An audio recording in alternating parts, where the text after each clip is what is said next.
Ancient Greece, known for its philosophers, playwrights, and profound contributions to art and science, also has a darker side: its system of justice. The punishments in ancient Greece could be extraordinarily harsh and would certainly make modern sensibilities cringe. So, without further ado, let's dive right in. To start off today, we are talking about hemlock poisoning. Hemlock poisoning is one of those ancient Greek punishments that you might say has an infamous reputation, thanks in no small part to the philosopher Socrates. So picture Athens, 399 BC, a city bustling with political intrigue and intellectual debate. Socrates, the OG of stirring the pot with thought-provoking questions, is accused of corrupting the minds of Athenian youth and disrespecting the traditional gods. His sentence?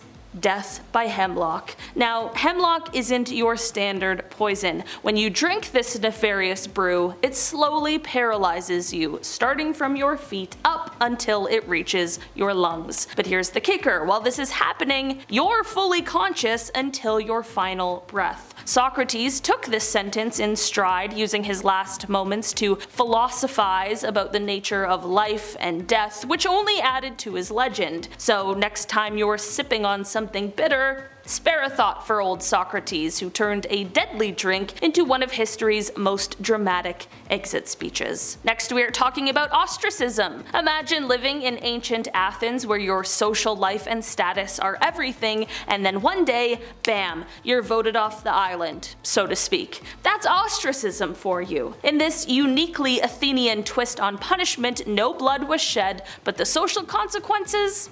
Brutal. Once a year, the Athenians could vote to exile someone they thought was getting a bit too powerful or troublesome. It wasn't a small group of judges or a king deciding your fate, but potentially just every average Joe and Jane with a piece of pottery to scratch a name on. If you were the lucky winner of this ancient popularity contest in reverse, you had to pack your bags and leave Athens for 10 long years. You could keep your property, and if things went well, you could come back after your time was up.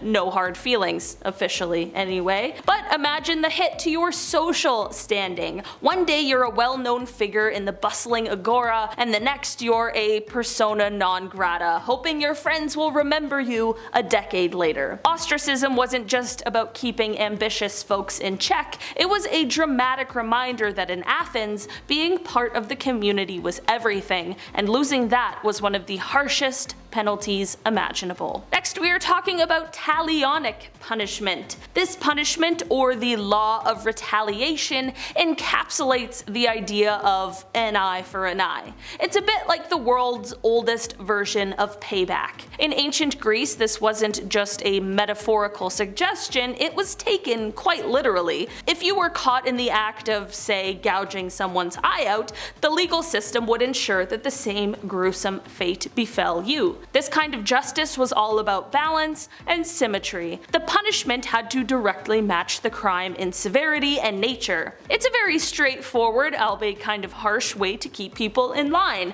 This tit-for-tat approach meant that potential criminals knew exactly the kind of pain and loss they would suffer if they committed a crime. While it might sound excessively brutal, the system was rooted in the idea of deterring wrongdoing by the threat of receiving the same treatment you dished out. So, if you weren't keen on losing an eye, the solution was simple: don't take someone else's. I don't know, that doesn't really sound that crazy to me.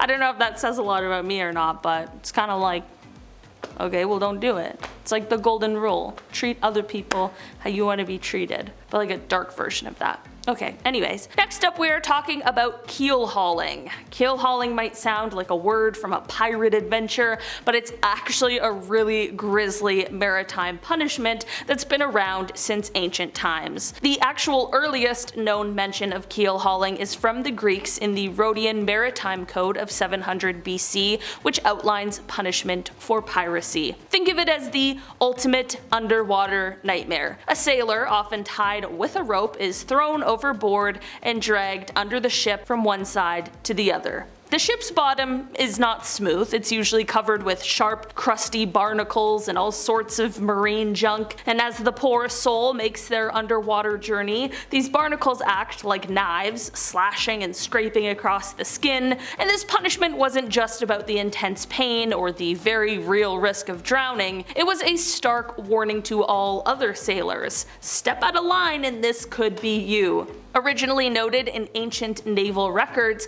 keelhauling was a brutal attempt to maintain discipline on ships, ensuring that everyone was quite literally kept in line, or else they'd face a fate that is straight out of a horror movie. Yeah, just so terrible. Oh, moving on to something that is not at all better, we're talking about the Brazen Bull. Imagine a punishment so diabolical that it sounds like something cooked up in a horror movie director's wildest dreams. Welcome to ancient Sicily's creation, the Brazen Bull. This wasn't just any statue, it was a hollow brass bull, life-sized and terrifyingly real. Condemned criminals would be locked inside of this metallic beast and a fire would be lit underneath. As the metal heated up, the poor soul inside would suffer a very gruesome fate, essentially being roasted alive. To add a layer of grim theatrics, as if this all wasn't enough, the bull was designed with a series of tubes and stops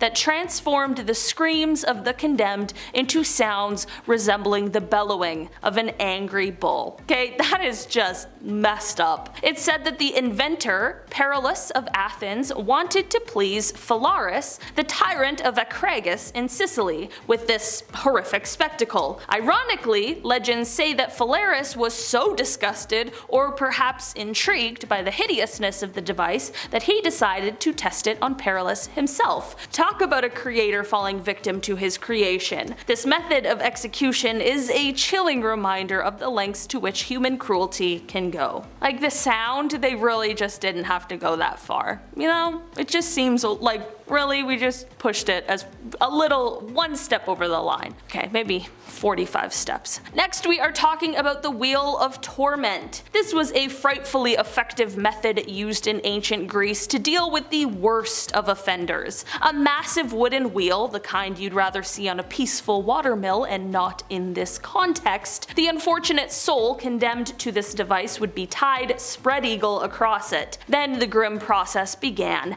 They'd be spun around while being beaten or stretched, and it was a ghastly sight and was designed to inflict maximum pain. This brutal technique wasn't just for punishment, it also served a more sinister purpose, extracting confessions from those who were still holding back secrets. The idea was that under extreme agony, people would spill anything to make it stop. As a part of the execution process, it prolonged the suffering to an excruciating extent, ensuring that the final moments of the condemned were anything but quick or merciful. Definitely a form of ancient justice that would make anyone cringe. Next we are talking about stoning. In ancient Greece, this was the ultimate community event, but definitely not the kind you'd probably ever want to participate in. Reserved for some of the most heinous offenses like killing or treason, this punishment was as brutal as it was public. Everyone in the community could get involved, hurling stones at the condemned individual until they were literally buried under the weight of their alleged crimes. It wasn't just about doling out death, it was a clear, hard message of where the society stood on certain actions. This extreme form of societal condemnation was meant to deter others by making an example out of the offender. Next we are talking about exposure. In ancient Sparta, the commitment to a formidable and efficient military was taken extremely seriously. So seriously, in fact, that they practiced exposure, a chilling method of weeding out those they deemed unfit for future service. If an individual was judged to lack the physical capabilities required by Spartan society, they might be left alone in the wilderness, a harsh sentence carried out to maintain the robust and unyielding nature of their forces. This practice underscored the Spartan belief that the strength of the city-state depended on the vigor and health of its people, pushing to the extreme their values of resilience and endurance. While this concept might sound shockingly cruel today, it was a stark reflection of the brutal realities and societal norms that underpinned underpinned one of history's most famously militaristic cultures. Next up today, we are talking about public humiliation. Public humiliation was the ancient Greek version of making sure everyone knew you messed up big time. If you committed a minor offense like pilfering some olives from the market or slacking on your civic duties, you might find yourself slapped into the stocks in the middle of town. This wasn't just about keeping you still for a bit, it was about letting every passerby have their say, whether that was a stern look, a disapproving tut, or a few choice words about your character. It was the ancient equivalent of being called out on social media, except instead of emojis, you got real tomatoes to the face. This form of punishment was really about keeping the social order intact. By making an example of someone, the community hoped to instill a bit of fear and a lot of shame, enough to deter anyone else from breaking the rules. It was a tough love kind of law enforcement that made sure everyone stayed in line, or at least got a good laugh at the expense of those who didn't. And finally on our list today, we are talking about debt slavery. Imagine living in ancient Greece where falling into debt could land you a whole new job, unfortunately as a slave. If you borrowed money and couldn't pay it back, the penalty wasn't just a bunch of angry letters from the bank. Instead, you could find yourself in debt slavery, which was as tough as it sounds. You'd be working off what you owed, but the twist was that your salary was now just the opportunity to slowly chip away at your debt. And here's where things get even crazier. This financial faux pas could drag your whole family down with you, turning a private money mishap into a family-wide crisis. Households could end up stuck in a loop of servitude, working indefinitely to regain their freedom. This harsh practice highlights just how seriously the Greeks took financial obligations, mixing economics with a heavy dose of legal consequences. Alright guys, that has been our video for today. Thanks so much for checking it out. I've been your host today, Olivia Kozlowski, and I'll see you all again very soon, I'm sure of it. Bye. Alright. Ancient Greek punishments. What did you do? Alright. Picture Athens 399 BC. I combined the word a city and bustling to say acidilying. Okay. Alright, thank you so much for checking out this video. What the f? I just blanked on what I always say.